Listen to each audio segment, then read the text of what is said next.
नमस्कार दोस्तों, आज बहुत दिनों बाद मैं आप सभी के समक्ष एक बार फिर अपने YouTube channel the rising jet star के साथ और मैं आज जो टॉपिक आपसे डिस्कस करने जा रहा हूँ वो महज एक टॉपिक ही नहीं है, मेरे आने वाले समय के लिए एक बहुत बड़ा स्ट्रीम होगा और एक बहुत बड़ा कारण होगा कि मैं सोशल मीडिया पर क्यों आया। जहाँ तक मुझे अभी तक पता है कि मैं अभी तक मेरे जितने वीडियो भी आप सभी ने लाइक किए हैं, बहुत बहुत धन्यवाद इसके लिए।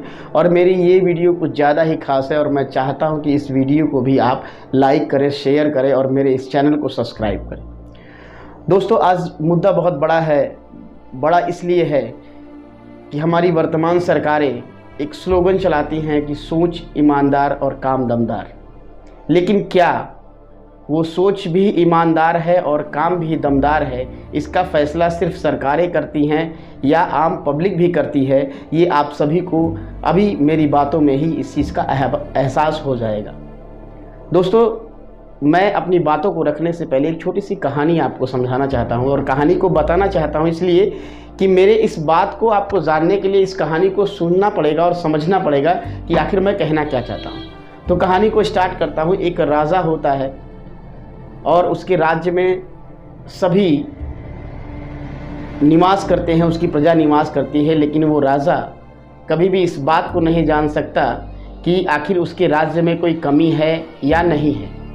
आखिर उसे जब तक कोई बताएगा नहीं तब तक उसे पता नहीं चलेगा। लेकिन संकोचवश राजा जो होता है वो घमंडी होता है और ये कहता है कि जो वो कहेगा वही सब कुछ होगा और वही सब कुछ होना चाहिए।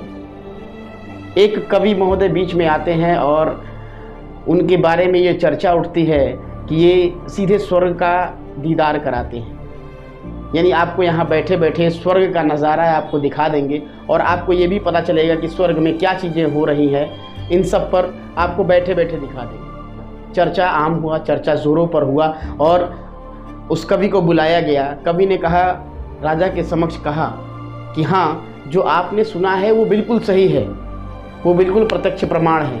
तो राजा ने अहंकार बस कहा कि अगर ये चीज़ें नहीं हुई तो तुम्हारा सर कटवा दिया जाएगा। कवि इस बात को मान जाता है और कहता है कि महाराज, मेरे पास एक ऐसी टोपी है जिसको पहनाने के बाद से आपको स्वर्ग का नज़ारा दिखेगा।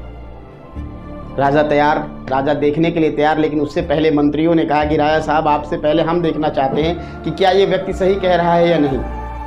मंत्री को परमिशन दे दिया राजा ने। ठीक है, मंत्री बैठा कवि के पास, कवि ने टोपी पहनाया, लेकिन टोपी पहनाने से पहले कवि ने कहा कि साहब, इस टोपी को पहनने के बाद इन्हें स्वर्ग का नज़ारा तो दिखेगा, लेकिन अगर ये चोर होंगे, बेईमान होंगे, डकैत होंगे तो इनको कभी भी वो नज़ारा नहीं दिखेगा। मंत्री जी ने टोपी पहना, दिख तो कुछ नहीं रहा था, लेकिन वो चोर और बेईमान नहीं बनना चाहते थे, इसलिए उन्हें स्वर्ग अपने आप दिखने लगा। राजा को यकीन हुआ कि मंत्री ये बात सही कह रहा है कि हाँ, उसे स्वर्ग दिख रहा है कि अप्सराएं नाच रही हैं, देवता बैठे हुए हैं, देवताओं का प्रत्यक्ष दर्शन हो रहा है। मंत्री की इस बात को मान गया और उसके बाद राजा को फिर टोपी पहनाने की बारी आई। फिर वही शर्त रखा अगले ने कि सब, अगर आप चोर होंगे, बेईमान होंगे, डकैत होंगे तो आपको ये सारी चीज़ें नहीं दिखाई देंगी। जैसे ही टोपी सर पर रखी गई, थोड़ी देर बाद उस कवि ने पूछा, क्या महाराज आपको ये सारी चीज़ें दिख रही हैं? महाराज ने कहा, हाँ, बहुत प्रत्यक्ष रूप से दिख रही हैं, मुझे सारी चीज़ें दिखाई दे रही हैं। यहाँ बहुत अच्छा मौसम है, नृत्य चल रहा है, देवता बैठे हैं, उसका आनंद ले रहे हैं। उसके बाद से टोपी उतार दी जाती है। जब कवि वहाँ से चले जाते हैं तो ये जब दोनों आपस में बात करते हैं तो पता चलता है कि दोनों में से किसी को कुछ नहीं दिखाई दिया। कवि उनको बेवकूफ़ बनाकर चले गए। और दोस्तों, आज यही हो रहा है। आज के वर्तमान के समय में वर्तमान की सरकारों में जो राजा बैठा हुआ है उसको सिर्फ टोपी पहनाया जा रहा है और वो लोगों को टोपी पहना रहा है और इसके अलावा कुछ नहीं हो रहा है। बात करते हैं सर्व शिक्षा अभियान की। शिक्षा अभियान के तहत लोगों को शिक्षित किया जाना है, बच्चों को शिक्षित किया जाना है, लेकिन अगर आप ज़मीनी हकीकत पर आएंगे तो एक ऐसी संस्था जिसके द्वारा बच्चों को दीनी शिक्षा दी जाती है, जिसको हम मदरसा बोलते हैं। और मैं आपके सामने एक ऐसे मदरसा को रख रहा हूँ जिसमें नाम सिर्फ मदरसा है और काम वहाँ कुछ नहीं है। वहाँ के टीचर तनख्वाह पाते हैं, वहाँ बच्चों का रजिस्ट्रेशन है, लेकिन आप अगर ज़मीनी हकीकत पर चले जाएंगे तो वहाँ कुछ भी नहीं है। मेरे साइड में या मेरे फुटेज के बाद आपको कुछ ऐसी वीडियोस दिखेंगी कि उस पर एक निस्वा करके है। मैं अभी बात करूं, बांसी के पास एक गांव है करमहा, जो सिंघापट्टी में पड़ता है। वहाँ एक ऐसा मदरसा जो खेतों में बना हुआ है, ना उसमें टीन शेड है, ना उसकी बाउंड्री वॉल है, और ना कोई क्राइटेरिया उस पर नहीं है, लेकिन उस मदरसा की हाई स्कूल तक की मान्यता है। वहाँ कुछ भी नहीं होता, ये मैं आपको बता दूं। और शिक्षा के नाम पे सिर्फ ठगा जा रहा है। और अधिकारी को देखिए कि भाई उसकी जांच करने के बाद भी अधिकारियों ने उसको मान्यता 2016 में उसको हाई स्कूल की मान्यता दे दी। और हाई स्कूल की मान्यता देने के बाद एक दिन भी वो विद्यालय चला नहीं और मदरसा के नाम पर पैसा जारी हो रहा है। ठीक उसी गांव में एक घर और, जहां मदरसा की ज़मीन तो है, लेकिन आधे कट्ठे में वो ज़मीन है और एक कट्ठे में उसको दिखाकर और दूसरे के मकान को दिखाकर उसकी मान्यता ली गई है। अब सोचिए कि इस देश में कितना बड़ा घोटाला चल रहा है यहाँ के अधिकारियों द्वारा। कुशीनगर जनपद की ये बात और कुशीनगर जनपद का ये प्रशासन कि किस प्रकार अपने मानकों को पूरा दिखाकर और उनके हर क्राइटेरिया को पूरा दिखा रहा है, लेकिन ज़मीनी हकीकत कुछ और कहती है। ना तो उस मदरसा में बच्चे हैं, ना तो उस मदरसा की ज़मीन है, लेकिन मदरसा पूर्ण रूप से संचालित है।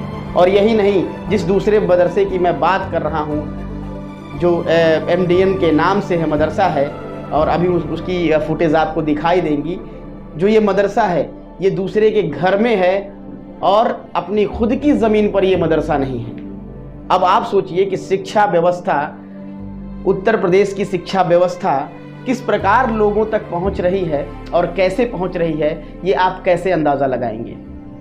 क्या यही शिक्षा व्यवस्था है जो सरकार हम पर ये गौर करती है कि हमारा काम बहुत अच्छा है, सोच हमारी ईमानदार है और काम दमदार है? अगर आपकी सोच ईमानदार होती तो ऐसे टुटपुजिए मदरसे जो आज संचालित हो रहे हैं ये बिल्कुल नहीं संचालित होते, जिनमें न टीन शेड है, न कमरा है, न बच्चे हैं, लेकिन आप उनको हाई स्कूल तक की मान्यता दे रहे हैं। क्या ये शिक्षा व्यवस्था के साथ मजाक नहीं है? कहाँ तक आपकी वो सोच पहुँचती है जिस सोच के आगे दुनिया आपको सलाम करे? केवल वो राजा की टोपी ही है कि जिसको देखिए विकास की टोपी पहना देंगे, उसको चारों तरफ विकास नजर आएगा? क्या यही विकास है? अगर यही विकास है तो माननीय, ऐसा विकास नहीं चाहिए। आप ज़मीनी हकीकत पर उतरिए, बात करिए और चीज़ों को दुरुस्त करिए। अगर आप चाहते हैं कि आपकी उंगली पर ना, आपके काम पर उंगली ना उठे, तो इस काम को आपको दुरुस्त करना होगा। दोषियों को सज़ा देनी पड़ेगी और अभी तक उस मदरसे में जितना पैसा आवंटित हुआ है उसकी रिकवरी करनी पड़ेगी। नमस्कार, एक बार फिर मैं आपसे विदा लेता हूं, लेकिन अगले रविवार को एक और पोल खोल यानी संडे स्पेशल के साथ मुलाकात होगी।